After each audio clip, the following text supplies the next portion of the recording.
From Transport Topics in Washington, D.C., this is RoadSigns. This podcast is brought to you by International Truck. Now, here is your host, Seth Clevenger. Welcome, and thank you for listening to RoadSigns, the podcast series from Transport Topics that explores the trends and technologies that are shaping the future of trucking.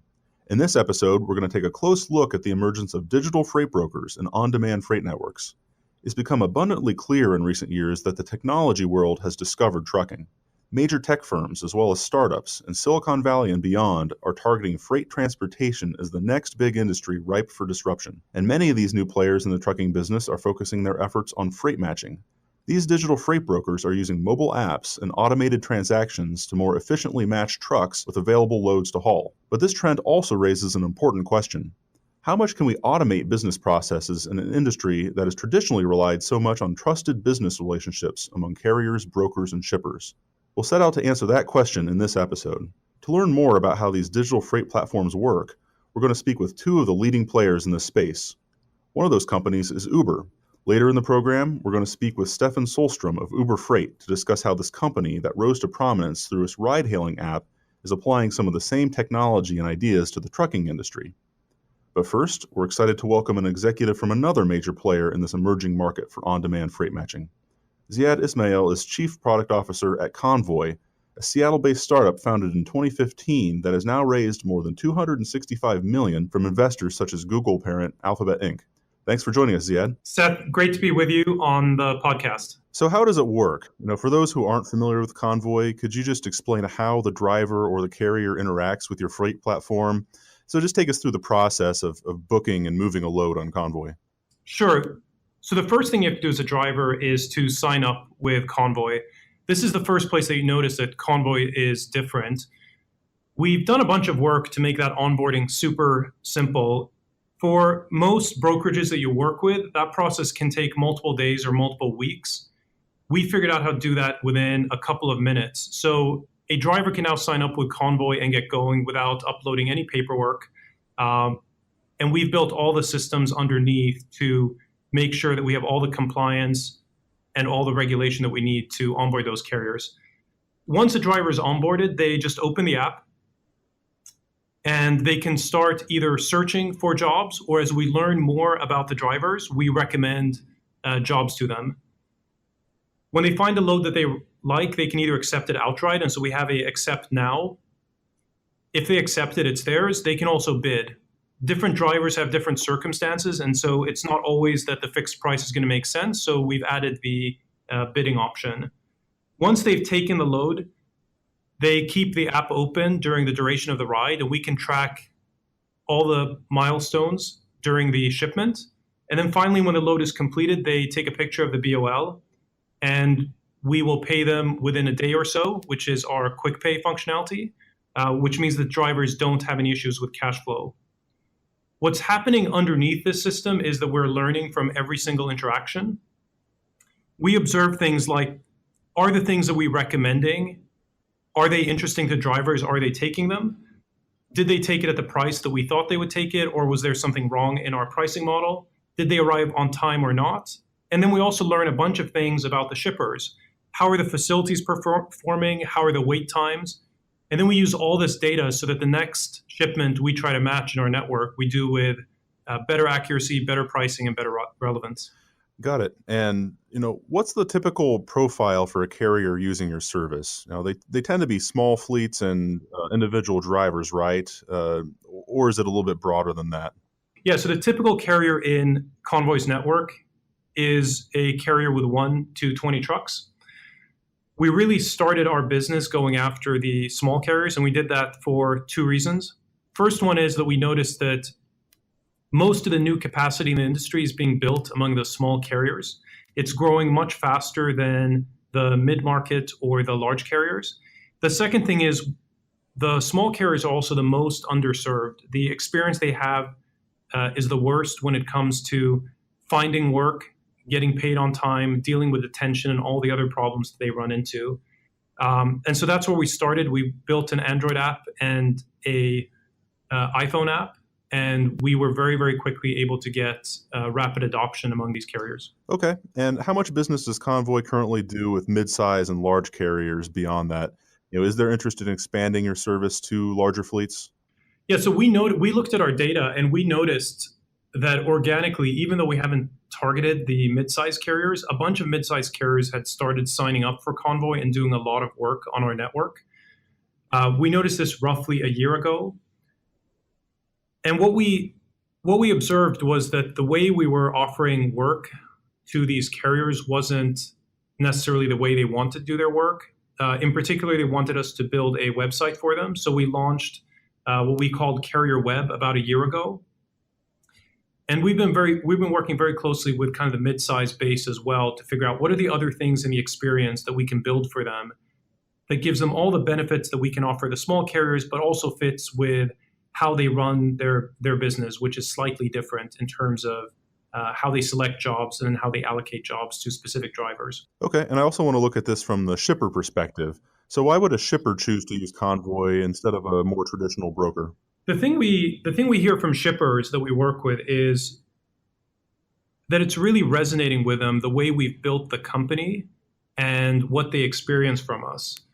Because we've used a lot of technology and we can figure out which carrier to give the job to, and we can do better work on relevance, and we can do better work in terms of matching the right job with the right carrier. There are all these benefits that accrue both to the carrier and to the shipper. So some of the examples that we hear are our on-time performance is higher than what they see from other brokers. We also end up having a lower cost structure. And once we sign up for a shipment, we typically end up doing that shipment. We do not return shipments to the shipper. Returning shipments means that the shipper might be placed in a situation where they will miss their SLA with whoever they're delivering to, or they may have to pay a substantial premium. So that ends up being very painful. Convoy has been awarded Broker of the Year from several of the largest shippers in the US, and that's kind of one of the ways we feel like we've been recognized for our higher SLA. If you step back and kind of just look at it at a macro level, and you think about what the biggest shippers are thinking about, one of them is the issue of capacity. And as I mentioned, a lot of the capacity is really growing in the smaller part of the market with the small carriers. Convoy provides them a way of really tapping into this capacity so that they have a way of continuing to have this capacity as their business grows, even though there are constraints right now in the market. The second thing is there's really been a shift towards technology, and every single shipper is thinking about having a technology and innovation partner. We've been able to innovate together with shippers. We introduced, for example, a program called Universal Trailer Pool, which essentially lets the shippers do things like drop shipments, but with a small carrier, something that's never been possible before. There are a bunch of innovations like that that we're actively working with shippers on right now. And so having a technology partner is a super important area for every shipper right now.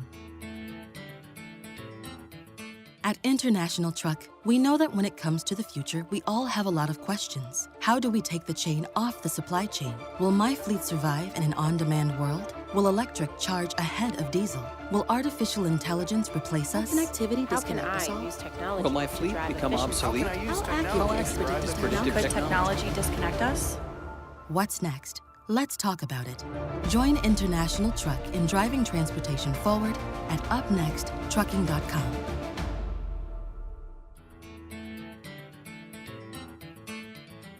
Yeah, this is all really fascinating. Historically, the transportation industry has been built on trust between business partners. The relationship between the carrier and the shipper, or the broker and the shipper, has been really important. So how far can you go in terms of automating freight transactions?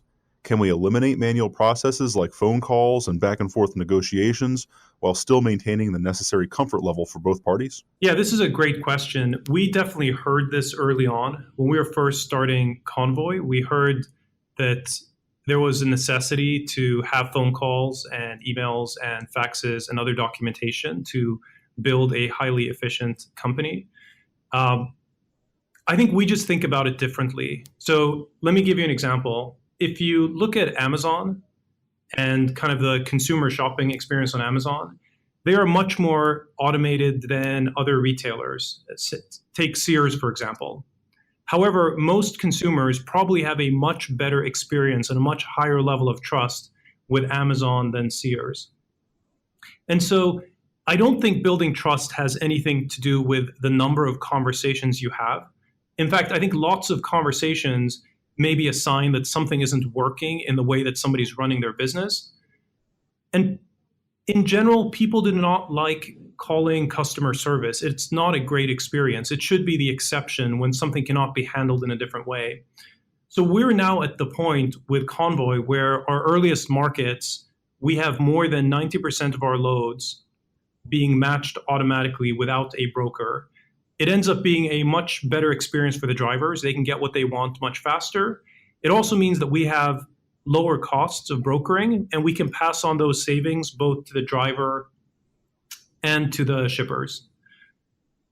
I'm very bullish that we'll continue to see a bunch of additional progress on automation, and it's not in conflict with building trust. If anything, the thing we see is that we're building a strong brand with drivers and with shippers because we're able to get more efficiency and more automation.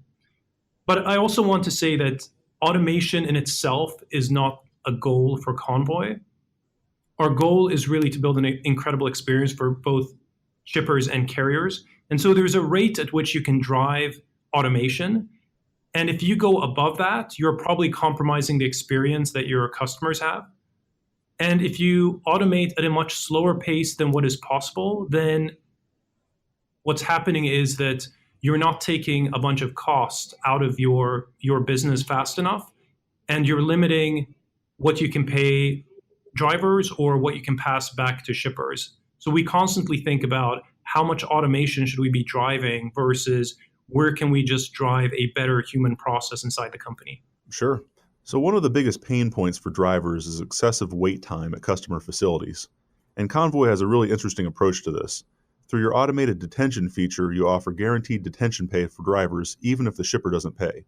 So tell us more about how that works and why you feel it's an important step. We have a team called Carrier Experience, and their job is focused exclusively on understanding what is bothering carriers and what can we do to make the lives of carriers better. We surveyed our carrier base, and we asked them, what are the most annoying things about being a truck driver? And one of the top things that came out was the problems around detention. Detention is one of those things in the industry where drivers first end up having a really bad experience where they arrive to pick up a load and then they may be delayed for anywhere from a couple of hours to sometimes even a day. On top of the delay, which disrupts the rest of their schedule as well, in many times it is very, very complicated for the drivers to collect the detention pay that they are eligible for. The reason for that is that there are inconsistent rules around what you need to do to earn this payment, how many hours, what kind of documentation, and then the payout is also very inconsistent. In some cases, it's so frustrating that drivers say that they aren't even interested in trying to pursue the process to collect this detention payment. And so what ends up happening is, in some cases, brokers actually approach detention as a profit center. Because drivers may not be requesting it, brokers can request it, and they can keep the spread between what they collect and what they pay out. We just took a very different approach to it. Our first view was, we actually don't want this to be a profit center. We should treat this as a problem in the industry, and the moment we think about this as something we can make money on, we're going to start driving the wrong behavior inside our company. So the team kind of took this on. And what we realized is we already have a lot of the data in place. Because the drivers are using our app, we know when they arrive. We've built geolocation information about all the facilities, so we know when they arrived at the facility relative to the appointment. And we know how long they've waited by the time they've been loaded. So given all that, we can essentially take out all the complexity for the driver and just automatically pay out the detention with no effort from any of the drivers. This was something we launched earlier this year, and we've received incredible feedback for the drivers. And there are lots of other problems like this that we need to go after to solve the efficiency gaps in the trucking industry.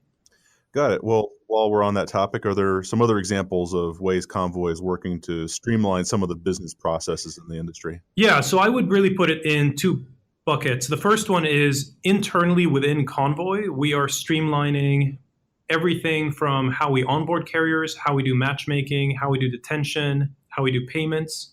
We think that as we really scale the business and we have more data, all of these problems end up being easier. And that's what we've seen from founding the company until where we are now. So let's also take a moment to talk about the growing level of competition in this digital freight matching space. So other companies such as Cargomatic, Uber Freight, and Transfix also have entered the industry in recent years to try and improve freight efficiency and automate business processes through the use of technology. So are you starting to run into these other digital freight brokers in the market, or do you see yourselves still competing more with existing freight brokers? Yeah, the freight market is a giant market. It's almost $1 trillion in the US alone. In reality, the market can probably be bigger than it is today. It's constrained by the capacity that's available. We really don't come across the digital freight brokers a lot. Most of the market share today is held by the traditional brokers. There's about 15,000 in the US. And as a culture, we really spend most of our time on the customer side. We believe that being customer obsessed is the most important thing we can do at this stage in the company. And certainly given how fragmented the industry is, we direct our team to spend all their energy on really building the solutions. And it will be a long time until we'll want to direct our energy towards other things than that. While I have you here, is there anything else you'd want to bring up about Convoy's business plans moving forward? We're really excited by the fundraise. We're excited about Google coming on board as an investor for Series C. And we think that the investment by Google and some of the other advisors that we have around the company will let us accelerate substantially over the next year and a half. And we're really excited about being in the freight industry. It's an industry that's going through a lot of technology transformation right now. And we're just having a great time being part of it. At International Truck, we know that when it comes to on-demand trucking, we all have a lot of questions. Can I evolve to meet new expectations? Is my fleet connected enough to survive in an on-demand world? Is on-demand trucking the answer to capacity issues? How will the needs of the driver evolve? On-demand trucking. How will the needs of the driver Will this technology benefit trucking companies of all sizes? What's next? Let's talk about it. Join International Truck in driving transportation forward at upnexttrucking.com.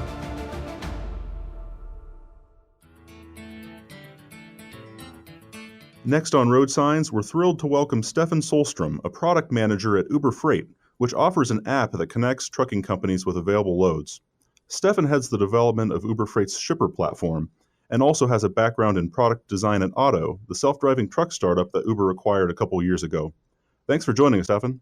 Seth, thanks for having me. It's a pleasure to be on your show. For the benefit of those who aren't familiar with Uber Freight, could you explain how using your app is different from working with a traditional freight broker? Absolutely. So Uber Freight is different in that it's a marketplace platform that is completely transforming this multi-billion-dollar freight industry by connecting shippers directly with carriers. So we're different first in that we provide this upfront, transparent pricing, and second in that we allow both sides of that marketplace to book a shipment with just a tap of a button. So push a button, get a truck. It's really that simple, and it does work. So you alluded to this. One really interesting facet of Uber Freight's platform is it does provide that upfront pricing for loads, which really does away with the back and forth negotiations between the driver and the broker. So how challenging is it for Uber to make sure that it determines the right price point that is attractive to the driver while still competitive for the shipper? Yeah, so it's actually a very tough problem. And when you look at the marketplace for trucks today, the market price for a single truck, it's incredibly opaque. So let's say that you're a shipper and you have a shipment and you call 3 different brokers. The market price for that day is really whatever the broker wants it to be. And that's on the shipper side. On the carrier side, in many ways, that calculus is even more complex. A carrier might be thinking about where they need to go, the difficulty of that lane, the unloading and loading conditions and time, and their familiarity with the route, all these different things. So for drivers and carriers, pricing is really, really hard. So to solve that, we have a large team of data scientists. Over here, they're called the Marketplace Dynamics team. And their entire job is actually, given all of the data available through the app and the shipper platform and some outside data sources, is to dynamically balance that marketplace and ensure that the prices shippers see fall well between the band of their expectations. And then on the carrier side, the prices that drivers see should feel like opportunities that are actually worthwhile for their time. Sure. Now, in recent years, Uber has pursued a couple of different ventures in trucking. One is this freight matching through Uber Freight, and the other was a self-driving truck program under Uber's Advanced Technologies Group. So the company recently halted development on self-driving trucks to focus on automation for passenger cars, but it also announced that it was doubling its investment in Uber Freight. So can you tell us why Uber has decided to target the freight market? What makes trucking a good business opportunity for a technology company like Uber? Sure. So first off, it's been great to see Uber's support, of what we're up to at Freight grow so much over these last few quarters. So what makes it a good opportunity? I think that there are three things that make Uber Freight an incredible opportunity for Uber to really double down on. And the first is really the size of the problems in the freight industry. So the size of the pain points that we see all across the industry. When you actually go and talk to some of these shippers and carriers, and you start to understand the way that they actually move freight, you realize that there's so much opportunity for technology to come in and solve these recurring, truly hairy problems that they have. So many of the current tech solutions in the market, they were developed a decade ago, and they don't actually really make use of some of the more modern benefits of tech that we have. So that real-time GPS, mobile phones, machine learning. And all of this is really tech that we now get to bring into the industry to actually solve their pain points. And to us, that's a huge advantage. The second reason is really Uber's logistics expertise.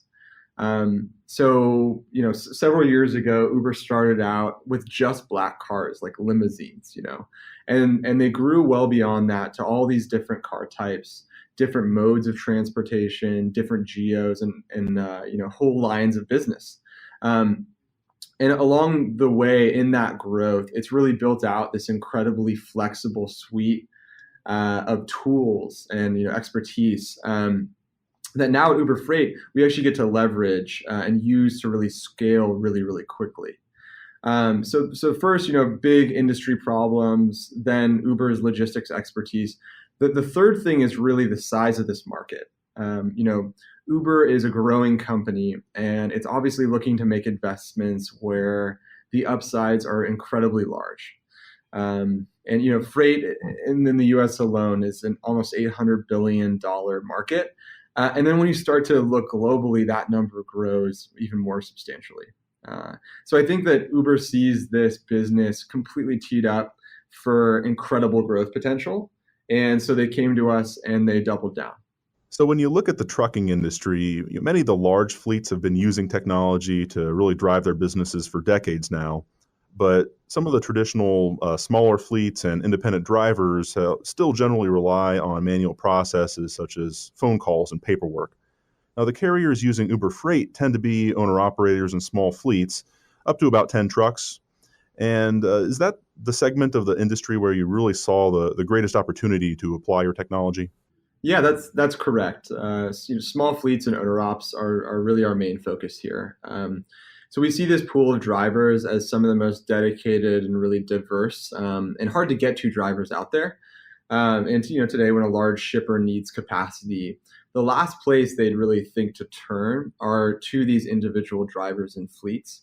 But in fact, there's a tremendous source of capacity there. It's really where the majority of the capacity from a truck's perspective lives in the market. And I think the market's almost forgotten about it, it seems. So what the app does is it lets us aggregate this long tail of carriers And all of these small fleets start to look like one large virtual fleet. And there's a lot of capacity there. So we've been looking at this from the carrier perspective, but Uber Freight also has developed an interface for the shipper side of the transaction. So what's the advantage for the shippers? Why would they choose to use a platform like Uber Freight instead of just going to a traditional freight broker? Yeah, I'm glad you're bringing this up. This is the product that I get to work on every day. So I'm super excited of what we've been able to get out into the market and where we are so far. But you asked about advantage. The advantage for shippers really starts with an unmatched transparency. So that's transparency both for the price and for the tracking. So shippers, as soon as they log on, they can get a real-time quote. And that quote is actually guaranteed. So when the market shifts, we're not going to call them back and say, we don't have a truck for you. We guarantee that price.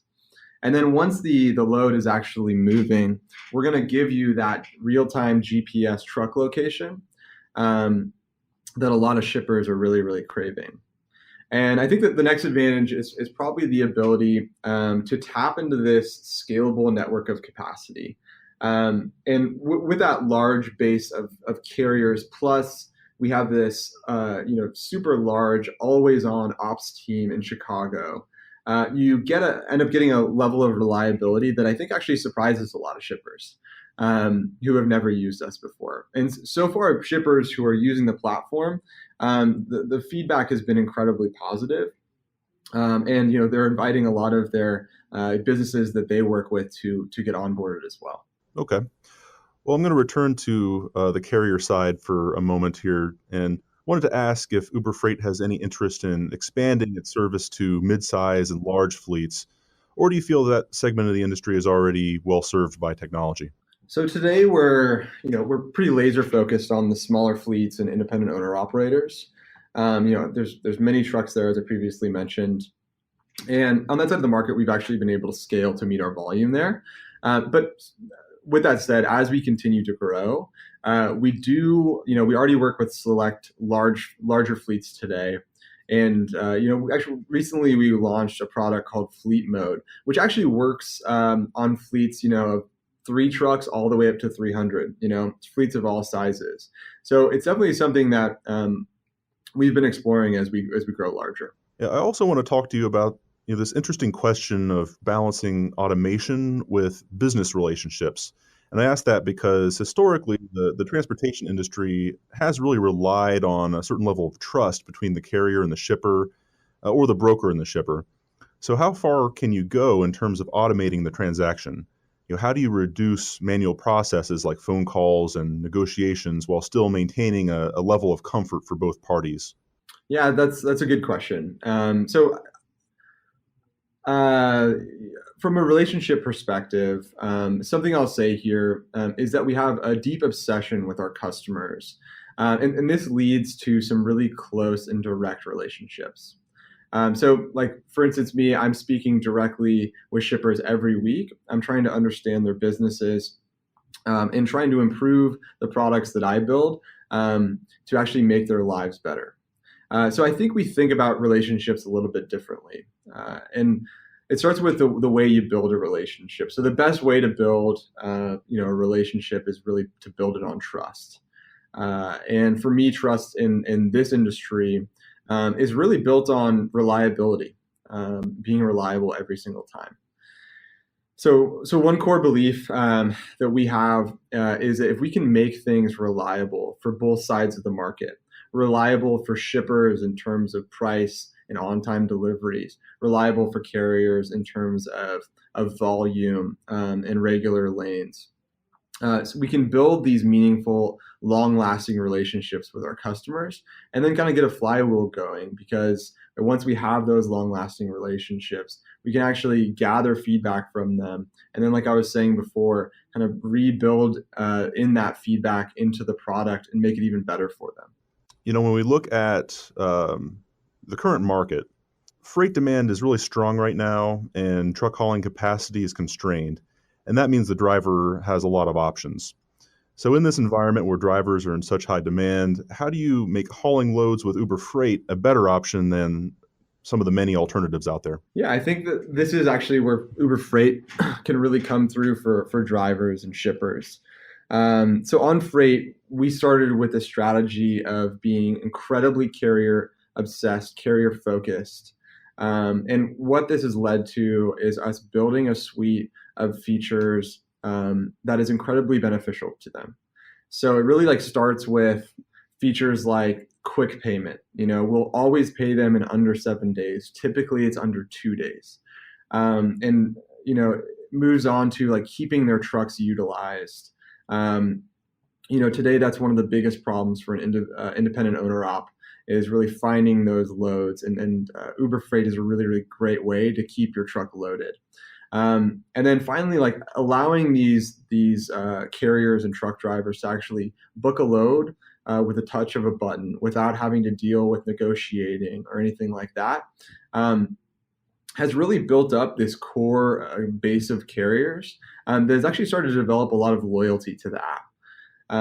So even if there are other opportunities out there, we see them kind of coming back to use Uber Freight over and over and over again because we give them all these benefits. So I think there's been an incredible amount of value from the capacity gathering side there. Hi, I'm Mark Johnson, Vice President of Marketing at International Truck. Thanks for listening to this Transport Topics podcast.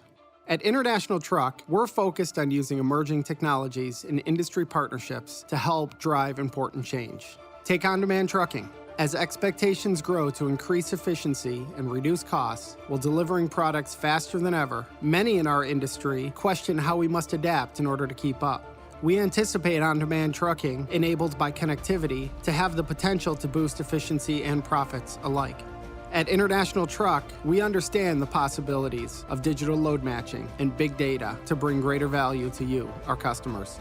All of this change is happening faster than ever, and it's creating opportunity. As industry leaders, together with you, we want to address advancements from electrification and connectivity to the digital supply chain and more, so we can all move to a successful tomorrow.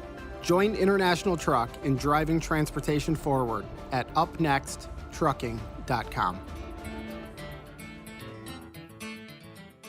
As we wind down, let's take a moment to consider what we've heard and reflect on our original question. How much can we automate business processes in an industry traditionally built on trust and business relationships? We've already seen that automation and better market visibility can truly drive greater efficiency in trucking. Large third-party logistics firms have been working with shippers and fleets to streamline shipments for many years, and the new wave of digital freight brokers has been extending those same opportunities to smaller carriers and individual drivers. Looking ahead, there will likely be fewer phone calls and back-and-forth emails in the trucking industry of the future, but the human touch will still be essential, especially for sensitive or high-value cargo and complex freight moves. And we'll still need people to respond when something unexpected happens in transit. And yes, that business relationship and trust between the carrier and the shipper or the broker will still be important, even as automation increases. RoadSigns will return soon with more industry insights and more guests who are shaping the future of freight. Until next time, I'm Seth Clevenger. Thank you for listening.